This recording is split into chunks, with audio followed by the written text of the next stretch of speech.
Good morning, another day, another mahay. So, ako na isa karon, it's 8 a.m. in the pharmacy. And sige ko reflect, nanigihapon akong life, nagihapon ko sa healthcare, nagihapon ko sa corporate life, I'm bashing myself because I am in this situation wherein my life is not fully in my control ba. Kanang every time I want to go for vacation or leave or make plans with my own family dahil kay I have to consider so many factors aside sa personal factors, like if naay enough staff sa branch, if musugot ako ang in charge.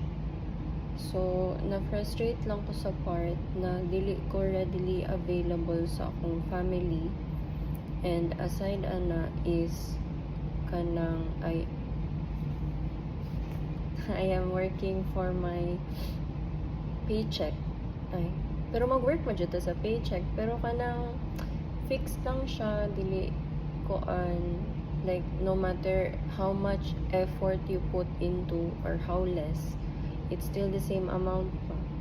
And apart from that, dili siya fair kay syempre there are different types of people who work, different types of workmates sa office. So daghan kayo mga factors na ako na consider na that made me feel frustrated sa akong situation. So sige na ko reflect, na realize pod na ako nga maybe part of it is my fault kay nagsulat ud ako sa ang journal guys, pero like dili kaya sa speed sa akong kamot ang speed sa akong thoughts. So nag-video na lang ko kay gusto jud na ko siya i-rant. Kay personal realization lang nako nga a part of it is my fault sad ba kay there are chances man good na I could have taken na nag-invest ko sa akong self. Ga-follow ko isa ka person on Facebook. She's NFG. If you don't know her, she's very popular influencer on social media, mainly on Facebook, na she promotes kanang how to YOLO wisely. Her philosophy manggod is kanang anong imong ipagkait sa imong sarili ang mga gusto nimo sa life kung pwede naman siyang i-balance. So mao ang advocacy. And isa sa iyahang mga always ginaingon na slogan or mantra is bet on yourself. I'm betting on you, so you also have to bet on yourself.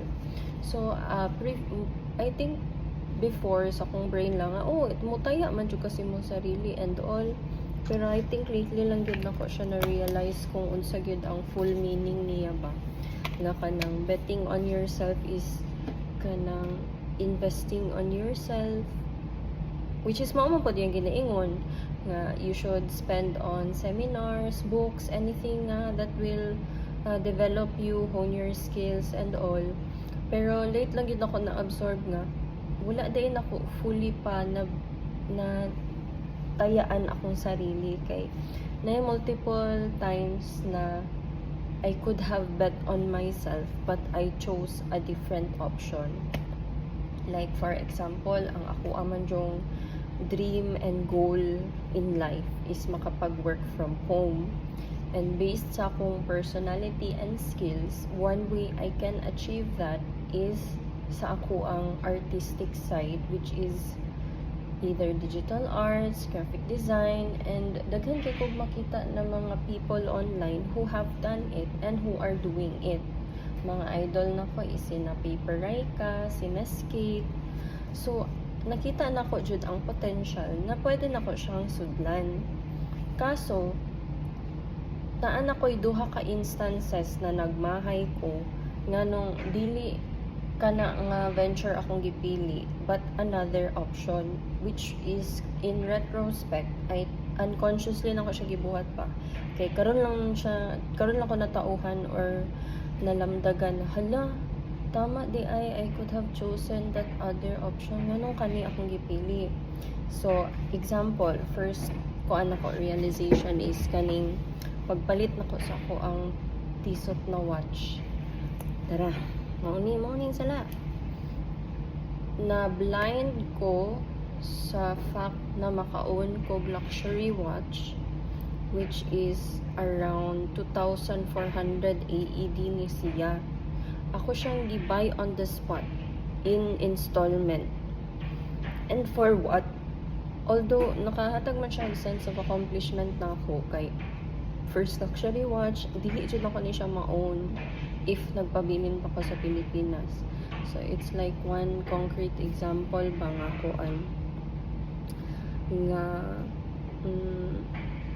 nga nakatrabaho ko diri na agi akong pagka OFW ana, pero like dili siya long term ang benefit or effect good.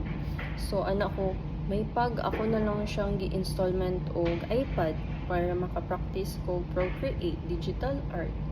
So ana ko shit, namali ko. I did not bet on myself. Like I feel like unconsciously na ay barrier sa akong brain ang life na ako ang pwede makabuot sa life nga na ako karon, which is my comfort zone. And then second example is recently na budol ko sa kanang online good na mga ingon nila nga na dropshipping business lang ko, naka-earn ako this much amount in this much days. Mura siya quick rich, get rich quick rich get rich quick schemes. Pero although dili siya kay nag-attend man jud ko Zoom meeting before nag-avail, kailangan lang yun siya good marketing strategy and networking skills para mo work. So dili siya haom sa ako ang personality and abilities. It requires me to be more, mas daghan kog effort na ibutang ba. Whereas akong gi-installment na po na ko na siya guys. So, right kayo yung ante. So, ako siyang gi-installment kaya ana ko na-scam na bitaw ko dati. Kaya na ko ni nga amount. Kay mas cheaper, mas lower man siya. Mga 2,000 na ito na-scam ko. Niya, kani dropshipping package is around 1,500. So, katogi, installment na pod na ako, kaya na ko nakaya, maganin ako pay off tong scammed amount, kani pa kaya. Tapos, sige na ko huna-huna, nako shit, may pag nagpalit na lang kog iPad. So, mauto, like 2 chances have gone by and still, naapa ko diri. I keep looking for things na outside my capabilities ba. Ganong dili na ko kaya hatagan akong sarili og chance and believe in myself na ang investment sa iPad is magka-return. There is somewhere deep inside me na parts ako nga mahadlok nga mag-fail. Maybe because I really care for it. Wow. Kanang kuan kay siya ba, big deal kay siya sa ako Ganun kay lakod ko. Nako sa counter. Anyway, mauto, murag, I should bet on myself in the sense na I should be true to myself. Kay, dili man ko marketer, dili po ko, kaya naman kayo uban na innately how'd mag-storya, mag-marketing, mag-online selling, whatever, kineme. Ako kaya I'm more on the artsy side man gyud pa growing up. People know me as the creative one, the artistic one, the one who knows how to draw and paint and make stuff, design. So, medyo na-try door na ko akong sarili dito na part. So, moving forward, I should take that leap of faith.